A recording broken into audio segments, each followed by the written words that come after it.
বিশ্বাস করি নারায়ে তাকবীর আল্লাহু আকবার হচ্ছে ইনসাফের স্লোগান। নারায়ে তাকবীর আল্লাহু আকবার এই সুন্দর একটা স্লোগানের বিপরীতে ভুয়া ভুয়া বলেছে। ইডেন কলেজের মহিলা ছাত্রলীগের নেত্রীর সাথে আমার ছবি সচেতনভাবে অ্যাড করে আমার সাথে নোংরামি করেছে, আমাকে হেনস্থা করেছে। আমার কাছ থেকে তো এই অধিকার কেউ কেড়ে নিতে পারে না যে আমি নারায়ে তাকবীর আল্লাহু আকবার স্লোগান দেব। আমার বাক স্বাধীনতা হরণ করা হয়েছে, আমি জুলুমের শিকার। আপনাদের মতন আমি কোনোদিন বিনম্র শ্রদ্ধা জানাইতে যাই নাই। আপনাদের মতন এই এমপি সেই এমপি, এই আপা সেই ভাই সেই বড় ভাই, কারোর সাথে আমার কিন্তু কোনো ছবি নাই। দর্শক, প্রতিদিনের বাংলাদেশের বিশেষ আয়োজন জানতে চাওয়ায় আপনাদের স্বাগত। দর্শক, আজকের পুরো আয়োজন জুড়ে আপনাদের সঙ্গে আছি আমি ফয়জুল্লাহ ফয়সাল। আজকে আমাদের সাথে অতিথি হিসেবে যিনি আছেন তিনি কিন্তু এই যোগসু নির্বাচনের সময় আলোচিত একজন। দর্শক, আমরা তার থেকে তার বাকি পরিচয় জেনে নেই। আসসালামু আলাইকুম, আমি শান্তা আক্তার, শিক্ষা ও গবেষণা ইনস্টিটিউট 17তম আবর্তন। আমি যোগসু নির্বাচনে কার্যনির্বাহী সদস্য পদে নির্বাচিত হয়েছি এবং আমি ইনকলাব মঞ্চের জগন্নাথ বিশ্ববিদ্যালয়ের শাখার সদস্য সচিব। দর্শক, আমরা তার থেকে আমাদের অনেক জানা না জানা প্রশ্নের আজকে উত্তর জানবো। আমাদের পুরো অনুষ্ঠান জুড়ে আপনারা আমাদের সাথে থাকবেন বলেই প্রত্যাশা করছি। যোগসু নির্বাচনে অংশগ্রহণের প্রধান কারণ যিনি ছিলেন তিনি আমাদের শহীদ শরীফ ওসমান বিন হাদি ভাই। ওনার প্রচণ্ড ইচ্ছা ছিল যে যাতে আমি যোগসু নির্বাচনে অংশগ্রহণ করি, এবং আমি প্রথমে একটু দ্বিধায় ছিলাম, কারণ আমি জানি নারী শিক্ষার্থী সে যে দল যেই মত হোক, সে যত সুন্দর কথা হোক, যে যত ইনসাফের কথা বলুক এবং যুক্তিসম্পন্ন গঠনমূলক কথা বলুক এবং তার রাজনৈতিক বোঝাপড়া যতই শক্ত হোক, সে কেবল নারী শিক্ষার্থী। এই বিষয়টির কারণেই তাকে হচ্ছে নানাভাবে সাইবার বুলিং, ট্যাগিং এবং যৌন হেনস্থার মতন মানে কোনো কিছু করা থেকে হচ্ছে বাদ রাখবে না। তো আমি বিষয়টা জানতাম, তো আমিও জানি প্রত্যেকটা মেয়ের জন্য এগুলো আসলে একটা ট্রমা। তো আমি সেই ট্রমা নিব কি নিব না এই বিষয়ে আমি একটু দ্বিধায় ছিলাম, কারণ স্বাভাবিকভাবেই আমিও তো দিন শেষে একজন নারী শিক্ষার্থী, আমারও তো নিরাপত্তা পাওয়ার অধিকার আছে এবং নিরাপত্তা নিয়ে আমি চিন্তিত। তো যখন আমি নিজে তারপরে যখন শহীদ শরীফ ওসমান হাদি ভাই আমাকে বললেন যে তুমি শুধু ওনার যেমন ধারণা যে নিজের নিরাপত্তা নিয়েও তো ভাবলে হবে না, পুরো বাংলাদেশের নারী শিক্ষার্থীদের যে নিরাপত্তা বা বাংলাদেশের মানুষের নিরাপত্তা নিয়ে যে লড়াই করছো, জগন্নাথ বিশ্ববিদ্যালয়ের শিক্ষার্থীদের নিরাপত্তা নিয়েও তো তোমাকে কাজ করতে হবে। তো এই বিষয়টা তো ছিলই। তো ইনসাফের যে লড়াই সেটা আসলে ঘর থেকেই শুরু করা উচিত। তো এই ধারণা এবং শহীদ শরীফ ওসমান বিন হাদি ভাইয়ের ইচ্ছা এবং রাজনৈতিক একটা বোঝাপড়া যেটা আমাদের আছে, ইনসাফের যে আদর্শ আছে সেটা তো সব জায়গায় ছড়াই দিতে হবে। আমরা যদি ইনসাফের যে লড়াই সেটা মানে আমাদের উপর ট্যাগিং র্যাগিং সাইবার বুলিং করার কারণে যদি থেমে যায় তাহলে তো হবে না। তো নানামুখী চিন্তাভাবনা করে ভাইয়ের সাথে আলোচনা করে তারপরে হচ্ছে এই সিদ্ধান্ততে উপনীত হই যে লড়াই জারি রাখবো। এই লড়াইয়ে থামানো যাবে না, ইনসাফের লড়াইয়ে থাকতে হবে। এবং যোগসুতে আসলে পার্টিসিপেট করে যদি আমি নির্বাচিত হই তাহলে একটা বিষয় কী ছিল যে একটা লিগ্যাল একটা অথরিটি তৈরি হওয়া, যেখানে আমি লিগ্যালি ইনসাফের জন্য কাজ করতে পারবো এবং সেই কাজটা সহজ হয়ে যাবে। তখন চিন্তাভাবনা ছিল এমন, কিন্তু যখন শহীদ শরীফ ওসমান বিন হাদি ভাইকে আমরা হারিয়ে ফেললাম তখনও কিন্তু আমাদের নির্বাচন অনুষ্ঠিত হয় নাই। তো তখন আসলে ভাইয়ের কথাগুলোর গুরুত্ব বুঝতে পারছিলাম যে নিরাপত্তার জন্য যে লড়াই, ইনসাফের জন্য যে লড়াই, আমাদের অধিকারের জন্য যে লড়াই, এবং একজন মানুষ শুধু নাগরিক হওয়ার কারণেই সে দেশের কাছ থেকে সর্বোচ্চ নিরাপত্তা লাভ করতে সক্ষম, কোনো দলমত কোনো কিছুর ঊর্ধ্বে গিয়ে কোনো পরিচয়ের তো আসলে প্রয়োজন নাই। তো সেই বিষয়টা আরও গভীরভাবে উপলব্ধি করার কারণে আসলে যোগসু নির্বাচন নিয়ে আমিও হচ্ছে চিন্তাভাবনা আরও আবার শক্ত হয় এবং আমার মনে হয়েছিল যে আসলেই লড়াই জারি রাখা উচিত, তাই লড়াই আমি জারি রেখেছিলাম। আচ্ছা, আপনি যখন যোগসু নির্বাচনে অংশ নিলেন, অংশ নেওয়ার পর আপনাকে কতটা বাধা পেরিয়ে এই অংশ নিতে হয়েছিল? যখন আমি যোগসু নির্বাচনে আমি অংশগ্রহণ করলাম এবং নির্বাচনী সময় আসলে কাউকেই তেমন বাধা পেতে হয় নাই, বেগ পেতে হয় নাই, কিন্তু আমার বিষয়টা ছিল আমারই মানসিক অবস্থা, শারীরিক অবস্থা। তো সেটাই আমার জন্য বাধা ছিল, আমি সবার কাছে পৌঁছাতে পারছিলাম না। তো সেই সময় শহীদ শরীফ ওসমান হাদি ভাইকে আমরা হারিয়ে ফেলে আল্লাহ ওনাকে শহীদ হিসেবে কবুল করেছেন। তো কিন্তু আমি যখনই বিশ্ববিদ্যালয়ে এসেছি, যাদের কাছেই পৌঁছাতে পেরেছি সবাই আমাকে কাছে টেনে নিয়েছে, বুকে জড়িয়ে নিয়েছে, এবং যাদের কাছে পৌঁছাইতেও পারি নাই, কি আশ্চর্য বিষয়, তারাও আমাকে ভালোবাসা দিয়েছেন, ভোট দিয়েছেন, আমার উপর আস্থা রেখেছেন, আমাকে যোগ্য মনে করেছেন। তো এই বিষয়গুলো আসলে আমার অনেক বড় পাওয়া, যে আমি যেই বিষয়টার জন্য যে সবার সামনে সামনে গিয়ে মেসেজটা দেওয়ার কথা, সেই মেসেজটা সবাই পেয়েছে এবং গ্রহণ করেছে। তারা আমার শহীদ শরীফ ওসমান হাদী ভাই যে ইনসাফের আদর্শের কথা বলতেন, সেটাই তো ডেলিভার করা মূলত আমাদের কাজ।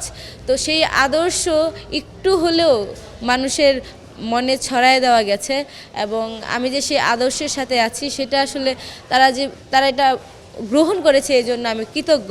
এবং নির্বাচনী পুরো সময়টা আমার কাছে আবেগঘন ছিল, কারণ সবাই যেভাবে বুকে টেনে নিয়েছিল এবং সবাই যেন শহীদ শরীফ ওসমান হাদী ভাইকে হারায় দিশাহারা। আমি শুধু একা যে দিশাহারা বিষয়টা তা নয়, প্রত্যেকটা মানুষ মানে কী পরিমাণ দিশাহারা ছিল, এবং তারা আমাকে বুকে জড়ায় নিয়ে যে কান্না শুরু করে দিয়েছে। তো এই সময়গুলা আমার কাছে খুবই আবেগঘন, এবং জগন্নাথ বিশ্ববিদ্যালয়ের শিক্ষার্থীদের এই যে আমি পাশে পেয়েছি, তাদের ভালোবাসা পেয়েছি, সমর্থন পেয়েছি, এই সময়টুকু আমি কখনো ভুলতে পারবো না। আমি আসলে চিরকৃতজ্ঞ তাদের প্রতি।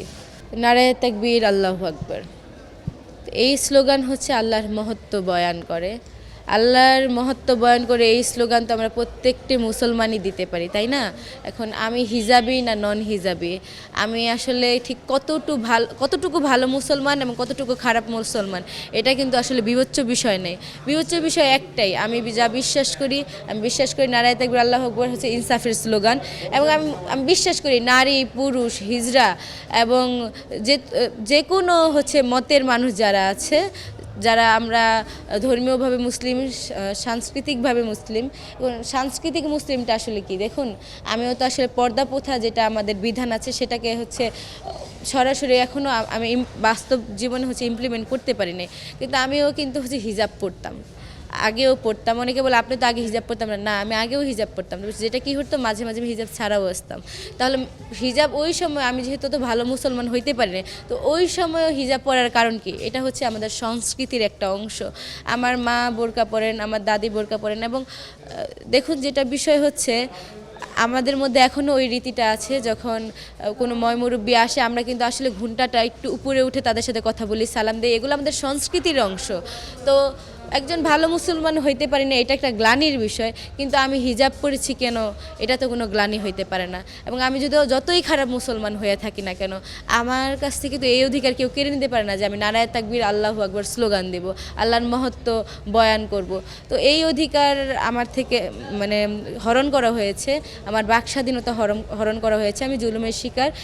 এইটুকু করেই কিন্তু ছাড় দেওয়া হয় নাই। তারা নারায়ে তাকবীর আল্লাহু আকবার এই সুন্দর একটা স্লোগানের বিপরীতে ভুয়া ভুয়া বলেছে। তারা আসলে ধর্মপ্রাণ যে আমাদের আপামর মুসলিম জনগোষ্ঠী আছে তাদের কাছে ক্ষমা চান নাই। তো এই ক্ষেত্রে আমার কাছে ক্ষমা চাওয়ার কোনো প্রয়োজন নাই। ভুয়া ভুয়া বলে তো আসলে আমাকে অপমান তো তেমন করে না। আমার আসলে আমি মানুষটাই কি, আমার তো আসলে আমাকে অপমান করলেন নাকি এটার থেকে বড় বিষয় আপনি কোন স্লোগানকে অপমান করলেন। তো তারা আপামর মুসলিম জনগোষ্ঠীর কাছে ক্ষমা চায় নাই, কিন্তু পরবর্তীতে যেটা হয়েছে যে তারা হচ্ছে একটি মিথ্যা ছবি, ইডেন মহিলা কলেজের ছাত্রলীগের একজন যে নেত্রী আছেন, তো উনার ছবিকে ইচ্ছাকৃতভাবে মিথ্যাচার করে জগন্নাথ বিশ্ববিদ্যালয়ের ছাত্র দলের একজন ভাই, ওনার নাম সহ আমি বলতে পারবো। তো উনি জানতেন যে এটা আমি নই, আমিও তো ওনার বোন, আমিও তো ওনার কাছ থেকে নিরাপত্তা আশা করি। উনি আসলে মিথ্যাচার কেন করলেন? অন্য একটা ছবির সাথে আমি সেটা সে একসাথে জুড়ে দিয়ে যে ছড়ায় দেওয়ার কারণে আমাকে যে গত কয়েকদিন যাবত যে সাইবার বুলিং, ট্যাগিং এবং আমার ইনবক্সে যে ফেক আইডি দিয়ে নোংরা ভাষায় গালি দেওয়া হয়েছে, এর দায়বদ্ধতা কি তার নাই? আসলে এটার জন্য কি সে দায়ী না, যিনি মিথ্যাচার করে অন্য একটা ছবির সাথে আমার ছবি জুড়াই দিয়ে পুরো বাংলাদেশে ছড়ায় একটা মিথ্যা মেসেজ দিলেন যে সেটা আমি হচ্ছে ইডেন মহিলা কলেজের ছাত্রলীগের নেত্রী ছিলাম, এসব বাজে কথা বললেন। তো এই কারণে কি হয়েছে, যারা ফেক আইডি দিয়ে আমার ইনবক্সে নানা নোংরা কথা বলছে তাদের আমি অ্যাকনোলেজ করি না, কারণ তারা আইডেন্টিটি ক্রাইসিসে ভুগে, তাদের নিয়ে তো কোনো আলাপের কিছু নেই। কিন্তু যারা আমার ভাই, জগন্নাথ বিশ্ববিদ্যালয়ের ছাত্র দলের ভাই, উনি যখন মিথ্যা কথা সবার কাছে ছড়াই দিলেন, তা আমার প্রতি হওয়া প্রত্যেকটা অবিচারের জন্য কি তিনি দায়ী নন? তিনিও তো আসলে দায়ী। তো এর জন্য কিন্তু ওনারা আমার কাছে ক্ষমা চান নাই এবং তারা কিন্তু লজ্জিতও না। এই যে বিষয়গুলো আমাদের রাজনৈতিক যে সংস্কৃতি সেটা কিভাবে পরিবর্তন হবে, যারা আপনারা দায়িত্বশীল জায়গা থেকে আছেন, আপনারা যদি ন্যূনতম দায়িত্ববোধটুকু না রাখেন, আপনার বোনদের প্রতি যদি সম্মান না রাখেন, বোনদের নিরাপত্তা নিশ্চিত দূর, বোনদের নিরাপত্তাহীনতার কারণও আপনারা যদি হয়ে ওঠেন, তাহলে এই রাজনৈতিক সংস্কৃতি যে পরিবর্তনের যে আমরা আশা সেটা তো হতাশায় পরিণত হয়। আমি তাদের কাছে এইটুকু তো আশা করতেই পারতাম যে তারা অন্তত এটা বলুক যে এই ছবিটা যে তোমার না, আমরা এটা আমরা বুঝতে পারিনি, বিষয়টা কিন্তু তা না। তারা এটা ইচ্ছাকৃতভাবে সচেতনভাবে ছড়াইছে এবং সেটা যে আমি না, তারা তাদের থেকে ভালো কে জানে, আমি তো তাদেরই বোন এবং আমি তাদের দ্বারাই মানে হুমকির সম্মুখীন হয়েছি এবং তারাই পুরো বাংলাদেশে এই মিথ্যা মেসেজটি পৌঁছায় দিয়েছে। তো তাদের দায়িত্বশীল জায়গা থেকে এই কাজগুলো করা উচিত হয় না এবং তাদের উচিত আমার কাছে ক্ষমা চাওয়া, কারণ আমিও তো একজন নারী শিক্ষার্থী, আমিও একজন বোন, দিন শেষে আমারও নিরাপত্তা পাওয়ার অধিকার আছে। এই বিষয়গুলো নিয়ে আমি কথা বলতাম না, কারণ আমি নিজের নিরাপত্তা, প্রত্যেকের নিরাপত্তা পাওয়ার অধিকার আছে, কিন্তু আমি নিজের সমস্যাগুলোকে তো মুক্ত করে দেখতে পারি না, যেহেতু আমি নারীদের প্রতিনিধি। কিন্তু চিন্তা করে দেখুন, আমি ছাড় পাচ্ছি না, আমার সাথে মিথ্যাচার করা হচ্ছে। যখন একজন সাধারণ শিক্ষার্থী এরকম নিরাপত্তাহীনতায় ভুগবে, তখন আসলে করার কতটুকু থাকবে, যখন আমি ছাড় পাচ্ছি না। এবং আমি এই বিষয়ে এখন এজন্যই কথা বলছি যাতে কোনো নারী শিক্ষার্থী নিরাপত্তাহীনতায় না ভুগে এবং তার রাজনৈতিক বোঝাপড়া আলাপ এই বিষয়গুলোর সাথে না পেরে তার সাথে যে মিথ্যাচার করার যে সংস্কৃতি, এটা যাতে আর না থাকে। এবং শুধু জগন্নাথ বিশ্ববিদ্যালয়ের ছাত্রদলের ভাইদেরই বলবো না, আমরা নানার সময় দেখি বিভিন্ন দল মতের মানুষ তাদের মতের সাথে না মিললে কি করে সেই যে অন্য বিপরীত দলের মানুষ আছে সেই মানুষের শুধু নারী শিক্ষার্থীদের চরিত্র হননের চেষ্টা করে, তাদের নানাভাবে হ্যারাস করে, যৌন হেনস্থার মতো নোংরা কাজ করে, সাইবার বুলিং করে, ট্যাগিং করে। কারোর সাথে এটা করবেন না, সবাই আপনাদের বোন। সে অন্য মতের হইতে পারে, সে যদি ফ্যাসিস্ট না হয়ে থাকে, সে যদি ফ্যাসিজমের সাথে যুক্ত না হয়ে থাকে এবং সে যদি বাংলাদেশের সার্বভৌমত্বের পক্ষে শক্তি হয়, তাহলে আপনার দ্বারা যদি সে আক্রান্ত হয়, তাহলে আপনারা প্রত্যেকেই তো বাংলাদেশের জনগণের দ্বারা অবঞ্চিত ঘোষিত হবেন এবং আমরা আপনাদের প্রত্যাখ্যান করব। প্রত্যেকটা নারী শিক্ষার্থীর নিরাপত্তা পাওয়ার অধিকার আছে, সেটা আমি হই, জুমা হোক, খায়জাতুল কোবরা আপু হোক এবং অন্যান্য যে শিক্ষার্থী সংসদের নারী শিক্ষার্থীদের প্রত্যেকের নিরাপত্তা পাওয়ার অধিকার আছে। এবং ভিন্ন মত বলেই আপনারা যে নোংরামি রাজনৈতিক স্বার্থ হাসিলের নোংরা খেলায় নামেন, সেখানে শিকার হয়ে আমরা শুধু নারী শিক্ষার্থীরা। এর জন্য আমি তীব্র প্রতিবাদ জানাচ্ছি। প্রত্যেকেরই জীবনে ভুল থাকতে পারে, যেমন খাদিজাতুল কোবরা আপুরও ভুল থাকতে পারে মাইকের যে ঘটনায়, তো এই ভুলটা থাকতেই পারে। তো গঠনমূলক সমালোচনা করেন না। আপনি কিভাবে খাদিজাতুল কোবরা আপুর মতন মানুষের সাথে অন্য কোনো একটা নারী যিনি কিনা ঈশের সাথে যুক্ত আছে, তো ওই শব্দগুলো আসলে আমি বলতে চাই না, তো তার সাথে আপনি কিভাবে খায়জাতুল কোবরা আপুকে তুলনা করেন, এটাও তো একটা নোংরামো। তো এই নোংরামোগুলো করিয়েন না। আমি আপনার বোন, জুমা আপনার বোন, খাদিজাতুল কোবরাও আপনার বোন। তো খাদিজাতুল কোবরা আপু যদি কোনো ভুল করে থাকে তাদেরকে নিয়ে গঠনমূলক সমালোচনা করবেন, কিন্তু দয়া করে কোনো নারী শিক্ষার্থীকে যৌন হেনস্থা, সাইবার বুলিং, ট্যাগিং, র্যাগিং এগুলো করবেন না। দিন শেষে আমরা সবাই বোন, আপনাদের এই নোংরা খেলায় কোনো বোনরাই ছাড় পাচ্ছে না। তো আমি সেই রাজনৈতিক সংস্কৃতির এইটুকু সংস্কার চাই যেখানে আমি ভিন্ন মতের কারণে নিরাপত্তাহীনতায় ভুগব না। আমি আপনার মতামতের সাথে আমার মিল হয়নি বলে, আমি বাক স্বাধীনতা প্রয়োগ করছি বলে আপনি আমার সাথে নোংরামি করতে পারবেন না। ইনশাল্লাহ শহীদ শরীফ ওসমান বিন হাদী ভাইয়ের যে ইনসাফের আদর্শ, ইনসাফের বাংলাদেশ, সেই ইনসাফের বাংলাদেশকে যদি বাস্তবায়ন করতে হয় তাহলে এই বিষয়গুলো নিয়ে কাজ করতে হবে। ইনশাল্লাহ আমি কাজ করব এবং প্রত্যেকে আপনারা এই আদর্শে কাজ করেন যার যার জায়গা থেকে, আপনাদের দ্বারা যাতে আপনাদের বোনরা আক্রান্ত না হয়। আমি আপনাদের কাছে জোরালোভাবে মিনতি করছি, আপনাদের মতের সাথে না মিললেই আপনারা প্লিজ নারী শিক্ষার্থীর চরিত্র হনন করবেন না। আচ্ছা, এরকম ঘটনা আমরা যখন ছাত্রলীগ মাঠে ছিল তখন আমরা বিভিন্ন ঘটনার কথা আমরা শুনেছি, তাহলে কি নতুন করে ছাত্রদল ছাত্রলীগের ভূমিকায় অবতীর্ণ হচ্ছে কিনা, কি মনে হয় আপনার কাছে? দেখুন, ছাত্রদল ছাত্রলীগের ভূমিকায় অবতীর্ণ হচ্ছে কিনা এই প্রশ্ন থেকে বড় প্রশ্ন আমরা কোনো দলকে না নিই, আমরা ব্যক্তি হিসেবে কথা বলি। দেখুন, নোংরামির ঝুলি কিন্তু কেউই অপূর্ণ রাখছেন না আপনারা। ছাত্রদল শব্দটা বলেই যে বলতে হবে বিষয়টা এমন না। নোংরামির ঝুলি কিন্তু কেউই ফাঁকা রাখছেন না, সবাই নোংরামি করছেন এবং নোংরামির শিকার হচ্ছে নারী শিক্ষার্থীরা। তো আমি এক দলের কাছ থেকে শিকার হয়েছি, অন্য নারী শিক্ষার্থী অন্য দলের কাছ থেকে শিকার হচ্ছে। দিন শেষে নোংরামির শিকার কিন্তু নারী শিক্ষার্থীরাই হচ্ছে। তো আমি বলবো যে 5 আগস্টের পরবর্তী সময়ে যে একটা পরিবর্তনের হাওয়া লেগেছিল, আপনারা নানাভাবে নানা সময় সেটাকে প্রশ্নবিদ্ধ করেছেন এবং নারী শিক্ষার্থীরা যেইভাবে জুলাই আগস্টে নেমে এসেছিল বর্তমানে আমরা তাদের দেখতে পাই না। এর জন্য সম্পূর্ণ দায়ী সেই রাজনৈতিক দলগুলো, সেই মানুষগুলো, রাজনৈতিক মানুষগুলো যাদের কাছে বাংলাদেশের সার্বভৌমত্ব, ইনসাফের বাংলাদেশের থেকে নিজের হীন রাজনৈতিক স্বার্থ বেশি হচ্ছে গুরুত্বপূর্ণ। এবং 5 আগস্টের আগে যেটা হয়েছে, আপনি সামান্য বাক স্বাধীনতাও প্রয়োগ করার অবস্থাই ছিল না। আমিও সেই সময় কিন্তু জুলুমের শিকার, আমাকেও সেখানে 2-1টা প্রোগ্রামের ছবি দেখানো হয় এবং আমি সেখানে উপস্থিত থাকতে বাধ্য হয়েছিলাম। তারপরে মোট কথা আমি লুকিয়ে পড়েছিলাম, আমার কিন্তু লুকাইতে বাধ্য হয়েছিল, আমি প্রত্যেকটা জায়গা থেকে নিজেকে গুটাই নিয়েছিলাম।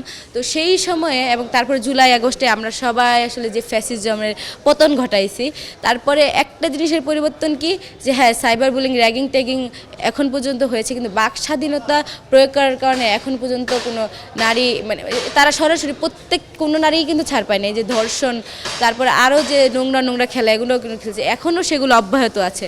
তো আমাদের বুঝতে হবে যে কেউ অন্য দলের মধ্যে আছে বলেই বা সে যদি পরিচয় দেয় আমি এই দলের লোক, এই শ্রেণীর লোক, কিন্তু তারা যদি আসলে ফ্যাসিস্ট আচরণ করে, নারী শিক্ষার্থীদের হেনস্থা করে, সাইবার বুলিং ট্যাগিং করে, তাহলে বুঝতে হবে তাদের আদর্শিক জায়গা সেই ফ্যাসিজম।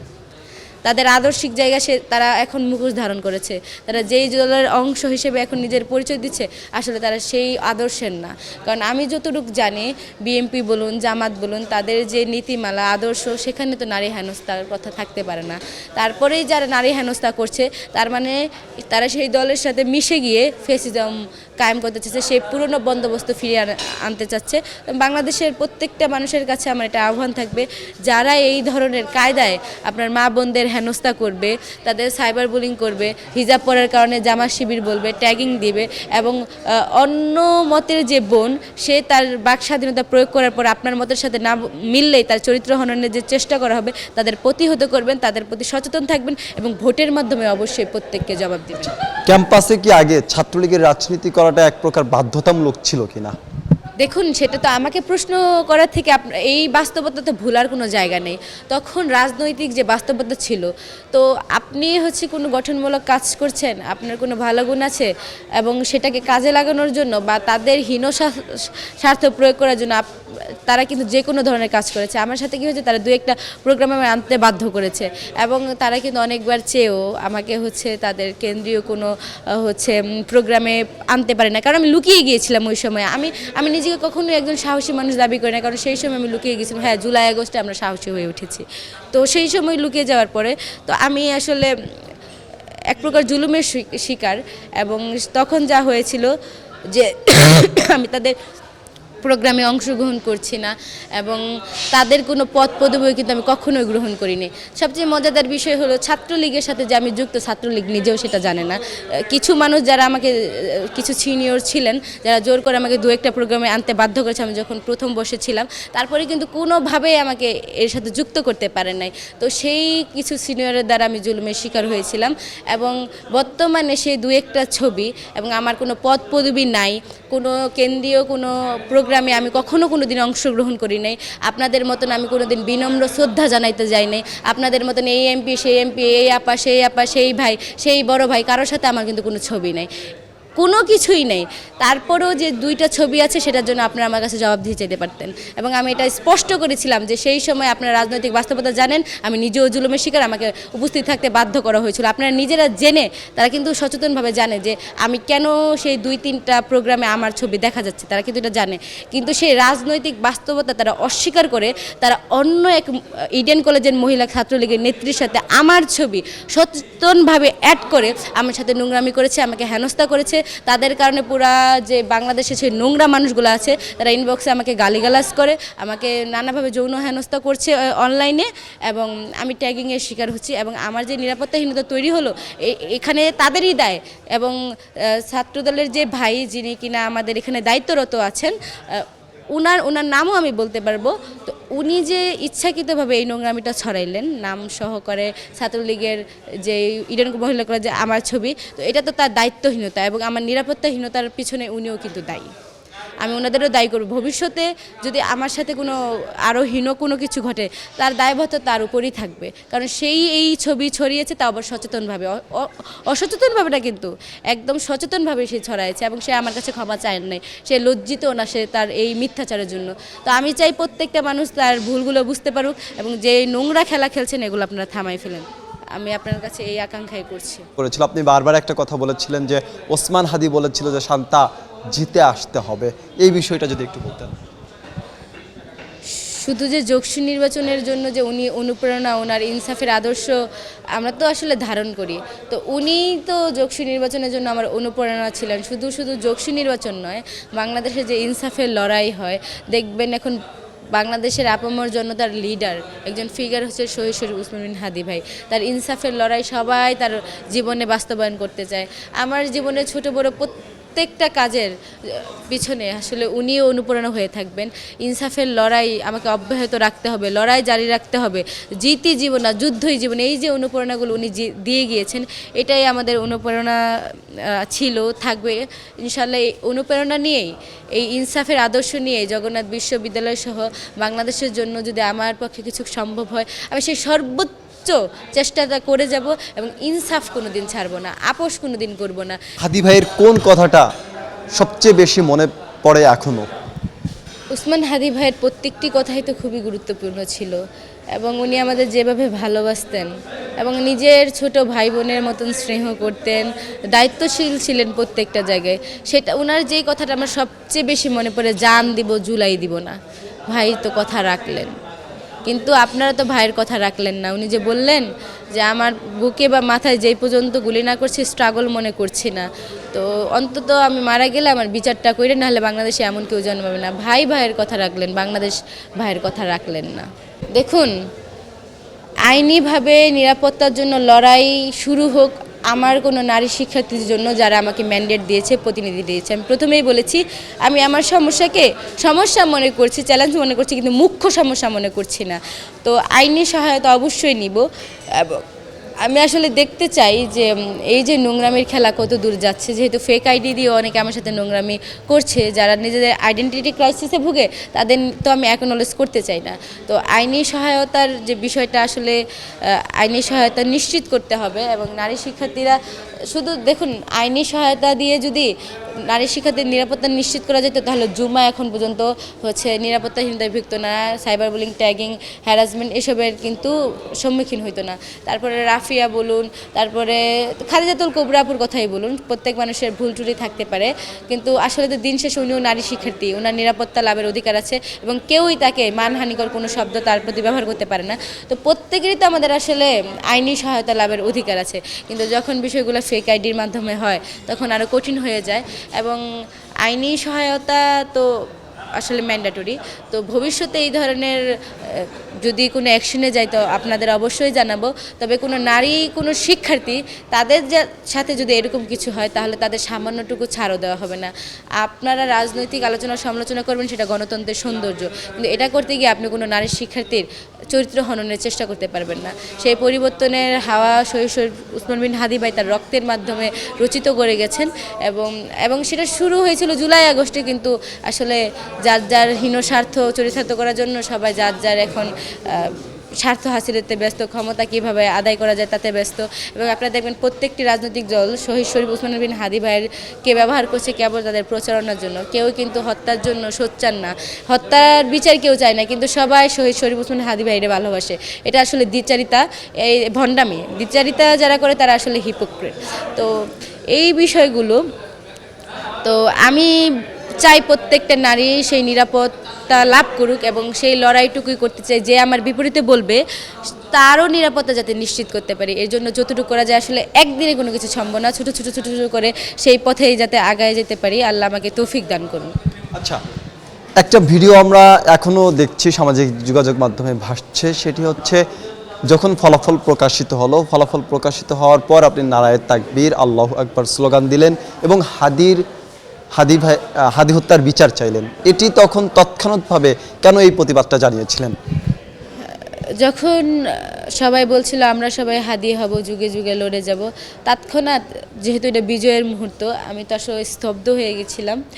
তো তারপরেই যখন এই স্লোগান আমি প্রচণ্ড কান্না করছিলাম, সেটা আমি থামড়াতে পারছিলাম না। হাদি ভাই সবসময় বলতেন যে আবেগের নিয়ন্ত্রণ করো, সেই দিন আমি আবেগের নিয়ন্ত্রণ করতে পারিনি। তো বিজয়ের মুহূর্তে তখন আসলে নারায়ে তাকবীর আল্লাহু আকবার স্লোগানই তো সাজে। এই যে স্লোগানের সৌন্দর্য, বিজয়ের মুহূর্তে যখন আমি নারায়ে তাকবীর আল্লাহু আকবার স্লোগান দিতে পারলাম, তখন এই ইমোশন আমার আরও ব্রাস্ট করলো। আর সবচেয়ে যেটা পরবর্তীতে যেটা হইলো সেটা হচ্ছে আমি জিতে গেছি ভাইরে বলতে পারছি না, যে ভাই আমি তো জিতে গেলাম। এই যে কষ্ট এমনভাবে আমাকে আক্রান্ত করে, তো আমার ইমোশনালি ব্রাস্ট হয়েছিল। এবং হাদি ভাইয়ের বিচারই তো আসলে বাংলাদেশের এখন মুখ্য একটা ইস্যু হওয়া উচিত, অন্য কোনো ইস্যু এখন ইস্যুই মনে করি না। কারণ হাদি ভাইয়ের হত্যার বিচার যদি না হয়, ইনসাফের বাংলাদেশ গঠিত হইতে পারে না, এটা অসম্ভব। তো এটাই বাংলাদেশের এখন প্রথম এজেন্ডা, প্রধান এজেন্ডা, যে বাংলাদেশ তার দেশপ্রেমীকে, যে কিনা সার্বভৌমত্ব ইনসাফের লড়াইয়ে সে জীবনের শেষ দিন পর্যন্ত লড়ে গেছেন এবং নিজের জানকেও যে কুরবান করে দিলেন, জানের মায়া করলেন না, পরিবার পরিজন নিয়ে ভাবলেন না, তার বিচারিক কার্যক্রম যাতে পরিচালিত হয় এবং যারা অপরাধী আছে তাদেরকে বিচারের মুখোমুখি করা যায়, এটাই তো বাংলাদেশের প্রধান এজেন্ডা। তো যেটা প্রধান এজেন্ডা থাকবে, সেটাই তো আমি নারায়ে তাকবীর আল্লাহু আকবার মতন মহান স্লোগানের পর সেই এজেন্ডাই তো বাস্তবায়ন করতে চাইবো। আমি তো সেই বিচারটুকুই চাইবো, যে বিচারটুকু চাইলে বাংলাদেশ ইনসাফের রাষ্ট্র প্রতিষ্ঠিত হবে। আপনার কাছে কি মনে হয় পুরো বাংলাদেশ কি এখন হাদি হয়ে উঠছে কিনা? দেখুন, শহীদ শরীফ ওসমান বিন হাদি ভাই শত বছরও এরকম কেউ জন্মাবে কিনা, এটা কিন্তু সন্দেহের জায়গা। আমরা লাখো হাদি মিলে যেটা করতে পারি, ভাইয়ের যে আদর্শ, ইনসাফের আদর্শ, সেটা সামনে এগিয়ে নিয়ে যেতে পারি। ভাই যেটা বলতেন যে মানুষ মারা যায়, তার আদর্শ মারা যায় না। তো তার আদর্শ আমরা লাখো হাদি হয়ে বাস্তবায়ন করতে পারি, কিন্তু আমরাই কি আসলেই হাদি হতে পারবো? এটা সম্ভব না ভাই। এটা মুখে শুনতে ভালো লাগে, কিন্তু হাদি হয়ে যাওয়া সম্ভব না। শহীদ শরীফ ওসমান হাদি ভাই আসলে এরকম মানুষ শত বছরে আসবে কিনা আমি জানি না। তো এটা একটা বাংলাদেশের একটা সেই অপূরণীয় ক্ষতি, যেটা সেই ভারতীয় দালাল আধিপত্যবাদী শক্তিরা সেই ক্ষতিটা আমাদের করে দিয়েছে। এখন আমাদের করণীয় হচ্ছে ভাইয়ের আদর্শকে সামনে এগিয়ে নিয়ে যাওয়া, এবং সেই আদর্শকে সামনে এগিয়ে নেওয়ার জন্য আব্দুল্লাহ জাবের ভাইকে সহযোগিতা করা। অনেকে অসহযোগিতা করছেন, বলতে চাচ্ছেন ভাই হচ্ছে লাশের রাজনীতি করছে, কিন্তু ভাই যদি লাশের রাজনীতি করতো তাহলে সে এমপি ইলেকশনে যাইতো। সে এমপি ইলেকশনে যায় না, সে ক্ষমতাকে চুজ করে নাই, সে চুজ করছে ভাইয়ের হত্যাকারীদের বিচার। তো আপনারা যখন শহীদ শরীফ ওসমান বিন হাদি ভাই জীবিত ছিলেন, তাকেও নানাভাবে প্রশ্নবিদ্ধ করেছেন, মববাজ বলেছেন, হাঁটুর বয়সী বলেছেন। এখন আবার বলতে চাচ্ছেন কি যে ওসমান ভাই ভালো, জাবের ভাই ভালো না, জাবের ভাইকে কুক্ষিগত করার চেষ্টা করতেছে। এই যে নোংরা প্রচেষ্টা, আসলে আপনারা হচ্ছে যখন কেউ বলবে যে জাবের ভাই থেকে সে ওসমান ভাইয়ের বেশি ভালোবাসে, আমি তাকে সন্দেহের চোখে দেখব, বারবার দেখব। কারণ ভাইয়ের যে ইনসাফের আদর্শ, যে পথ চলা, ভাইয়ের থেকে বেশি তো কেউ আর দেখে নেই। এবং ভাই নিজের ক্ষমতাকে চুজ করে নেই, চুজ করছে ভাইয়ের হত্যার বিচার।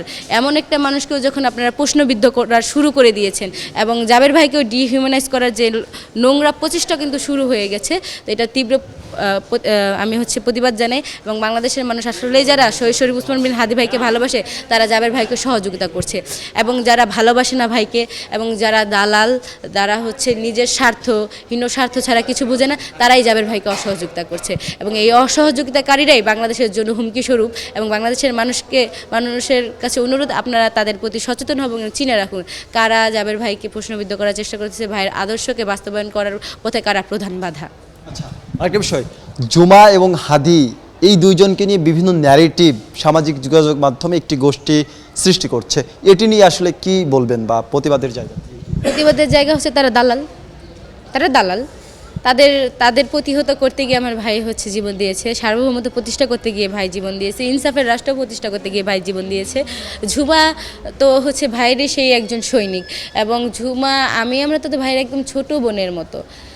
কীভাবে ভাই আমাদের ছোটো বোনের মতন বড় ভাইয়ের দায়িত্ব পালন করে, ছোটো বোনের মতন স্নেহ করে, সেটা তো আমরা সবাই জানি, বাংলাদেশের মানুষ জানে। তারপর এটা জানার পরেও যারা এই নোংরা প্রচেষ্টা করে, তারা নিঃসন্দেহে দালালি করতে চায়। তারা বাংলাদেশের স্বাধীনতা সার্বভৌমত্বের বিপক্ষের শক্তি, এখানে তার কোনো প্রশ্ন থাকতে পারে না। অবশ্যই তারা দালালি করছে, তারা নিজেরা ছাড়া কিছু বোঝে না। হাদি হত্যার বিচার এখন পর্যন্ত সরকার কেন করছে না বলে মনে হয়, বা তাদের সৎ ইচ্ছা আছে কিনা?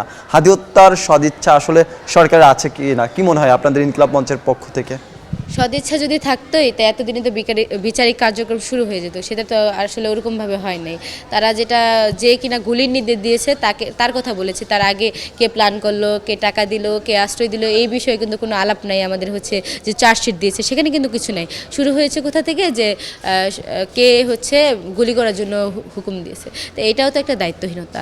রাষ্ট্র তো আসলে ভাইরে যখন ভাই বেঁচে ছিলেন তখন সে যে নিরাপত্তাহীনতায় তাদের জীবনের রিস্ক আছে, সেটা কিন্তু শাহবাগ থেকে সে জিডি করেছে, তখনও নিরাপত্তা দেয় নাই। তো ভাই মারা যাওয়ার পর ইনসাফের রাষ্ট্র কায়েমের জন্য যে বিচারটুকু হওয়া দরকার ছিল সেটাও করে নেই। এবং রাজনৈতিক দলগুলো দেখবেন কি করছে, তারা হাদি ভাইয়ের নাম বলছে, ভালোবাসে বলছে, কিন্তু বিচার কিন্তু চাচ্ছে না। তারা যদি সবাই মিলে আসলে এই সরকারকে চাপ দিত তাহলে কিন্তু সরকার বাধ্য থাকতো, এবং সরকারেও সদিচ্ছা আছে কিনা এটা তো একটা বড় প্রশ্ন।